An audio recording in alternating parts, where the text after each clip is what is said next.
Here we go, pick it up, let's go, let's go. Hup. Hup. Here we go. Up and down, let's go, let's go. Up and down, let's go, let's go. Hup. You got it. I am backstage here at Camp Bestival with the one and only Mr Motivator. How are you doing?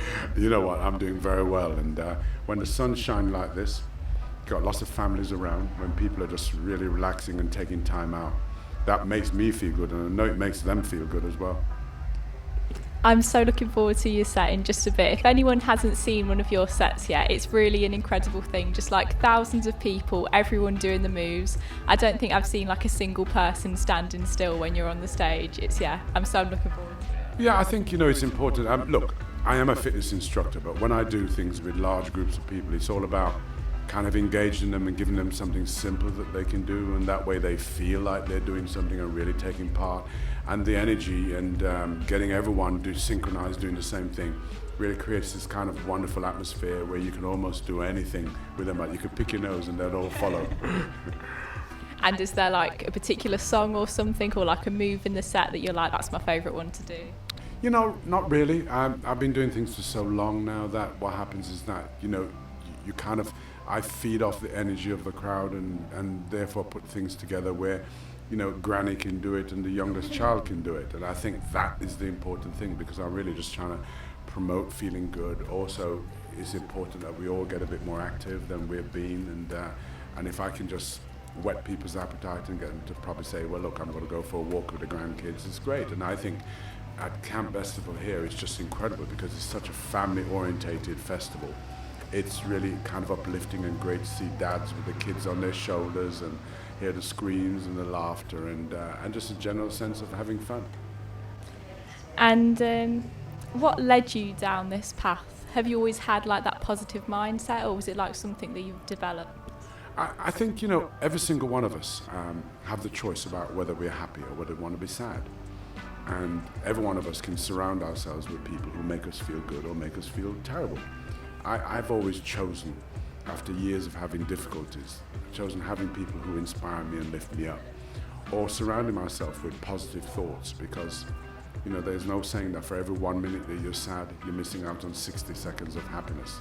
I like being happy, and I just think that we should all laugh as much as we can, especially whilst we've still got teeth. And what is next for you this year? My work is just all over the place at the moment. I mean, obviously I love music festivals because it's a wonderful way of getting to lots and lots of people at the same time. That's number one. I do a lot of talks with companies who want to lift their staff up, who want their staff to be reminded of how important they are. And also they want messages to tell the staff that, listen, you need to look after yourself. You're important. And so I'll be doing lots more of those kind of public speaking conferences. I've got an online platform we've set up called the Mr Motivators Club, which again is accessing or providing exercise and well-being information to the over 50s. Again, just to remind them, everyone knows the message about wellness, but often it's the messenger that needs to be different. And I think when your doctor tells you need to do something, if he doesn't look the part, you don't want to do it. And so I believe I've got an example that I must always set in terms of how you should look and how you should be. And I think we should all just take care of each other, and when we say to someone, how are you, we should wait around to find out how they are. Have you got a blast of motivation that you could give me right now? Oh, there's loads. I mean, it really depends on where, anyone is in life. I think, look, the price of success is perseverance. And that means you must never, ever, never quit, never give up. But you've also got to remember that no one owes you anything. So you can't sit around and wait for your ship to come in. You have got to swim out to it. You have got to make the decision. And sitting down trying to decide whether you're going to make a decision by going, well, will it work, will it not? That is the wrong way about it. Make the decision, believe in yourself, and then whatever it throws at you, you know that you're prepared to cope with it, right? Because it's just all about trial and error. And in terms of Edison and his light bulb, 10,000 times he tried, and on 10,001 there was a light. That's what we've got to do, is keep on doing that. And I have a bit of a quick fire round for you as well. What is your first album that you bought? Simon and Garfunkel, Bridge Over Troubled Waters. What is your favourite song of the year so far? Song of the year, in fact every year, is a McFadden and Whitehead, Ain't No Stopping Us Now. What is your favourite dance move? My favourite dance move is just stand there and just kind of groove, just kind of just rock my body to that music, just looking so cool that everybody goes, he's the greatest dancer. What is your karaoke song? If I was going to do karaoke, it'd have to be my way, because no one can get my way wrong. That's a good choice, I like it. Who motivates you? I motivate myself. And I think it's because I understand me and I know what I'm capable of. And I think, when you get to a certain age, like my age, I've been through the university of life, and I'm 70 this year, and I know that I've learned so many things. And so therefore, my inspiration and motivation comes from my life and what I do and what I try to get out of people, what I try to give people. And that keeps me going. What has been the highlight of your career so far? Probably the highlight is a video I did for the MS Trust, and it was, I didn't know much about MS at the time, and I was in a room with about 40 people who were all auditioning to be in the video, and they all have different stages of MS, and it made me understand that, you could go to sleep feeling really fine, the next day you could get up and a muscle doesn't work. And there were lots of people in that room who had particular talents, whether it was singing, playing guitar, and MS tends to attack whatever your talent is. And so it made me understand that what we all need to do is treat every single day as if it's a birthday. Don't say, I'm going to celebrate it on the 25th of October. No, celebrate every day you get up.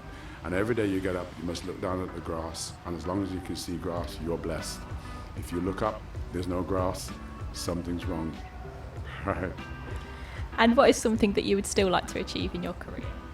I think the one thing I'd love to do, and I've never done it, is I'd love to do Glastonbury. I think I'd love to I'd love to do it, and maybe they'll be good enough to actually give me the chance next year. Who knows? I think they will. And would you like to request a song for me to play on the show? I think if you want to play a song, I think we need songs that really have some kind of real deep meaning, because I always think that all too often, right, we're faced with a situation where we listen to the songs and we never ever really hear the words.